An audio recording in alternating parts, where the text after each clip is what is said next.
में अप्रैल और मई में विधानसभा चुनाव होने वाले हैं और ऐसे में राजनीतिक उथल-पुथल की शुरुआती संकेत भी अब देखने को मिल रहे हैं। और अब इस चर्चा में एक नया पहलू जुड़ चुका है, जिसमें कि जेएमएम ने आदिवासी और चाय बागान मजदूरों को साधने की रणनीति पर काम करना शुरू कर दिया है। लड़ाई हेमंत बनाम हेमंता की बताई जा रही है और परेशानी कांग्रेस की बढ़ रही है। तैयारी में हेमंत सोरेन, आदिवासी वोट बैंक पर नजर या कांग्रेस का बिगाड़ेंगे खेल। 32 से 40 विधानसभा सीटों पर जेएमएम की नजर।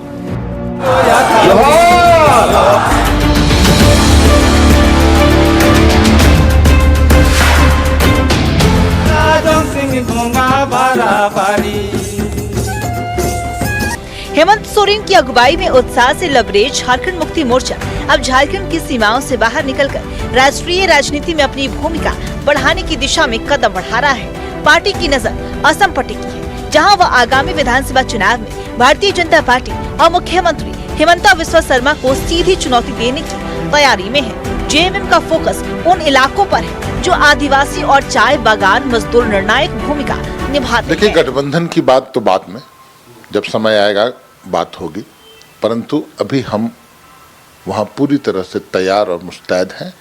वहाँ हमारे लोग हैं और हमारे तमाम लोग अब एकजुट हो चुके हैं। आसाम में 70 लाख से ऊपर आबादी है जो हमारे लोगों की, जिनका शोषण, दमन, अत्याचार जिन पर होता है, वहाँ की आसाम की सरकार, बीजेपी की सरकार के द्वारा। सियासी जानकार मानते हैं कि हेमंत सोरेन अगर असम में अपनी पार्टी का विस्तार करते हैं तो सबसे ज्यादा परेशानी कांग्रेस पार्टी को ही होगी। जेएमएम बीजेपी नहीं बल्कि कांग्रेस के वोट को ही काटेंगे। हेमंत उस समुदाय को टारगेट कर रहे हैं जो समुदाय कांग्रेस को वोट करता है। वहीं कांग्रेस का कहना है कि ये सब फिलहाल शुरुआत की बातें हैं, आगे आगे देखिए क्या होता है। तो अगर गठबंधन में असम में चुनाव होना है तो स्वाभाविक तौर पे सीटों का बंटवारा शीर्ष नेतृत्व के बीच बैठ करके तय होगा कि कौन कहाँ लड़ेगा, कौन कितने सीटों पे लड़ेगा।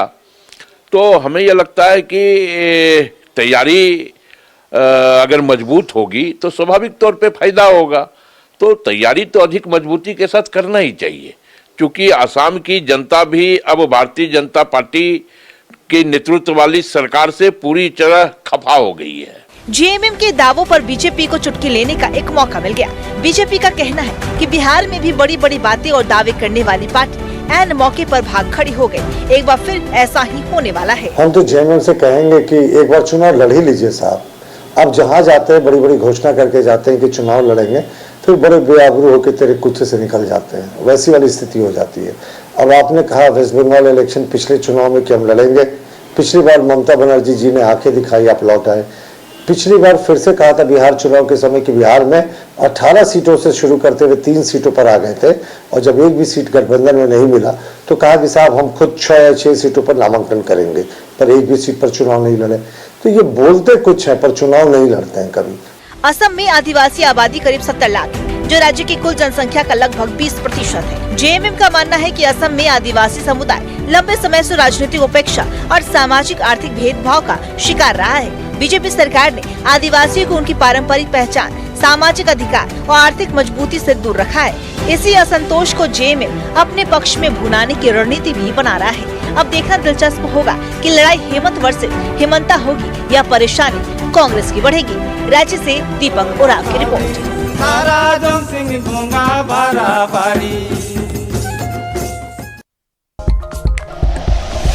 Like and share videos, subscribe करें हमारा चैनल और प्रेस करें बेल आइकॉन।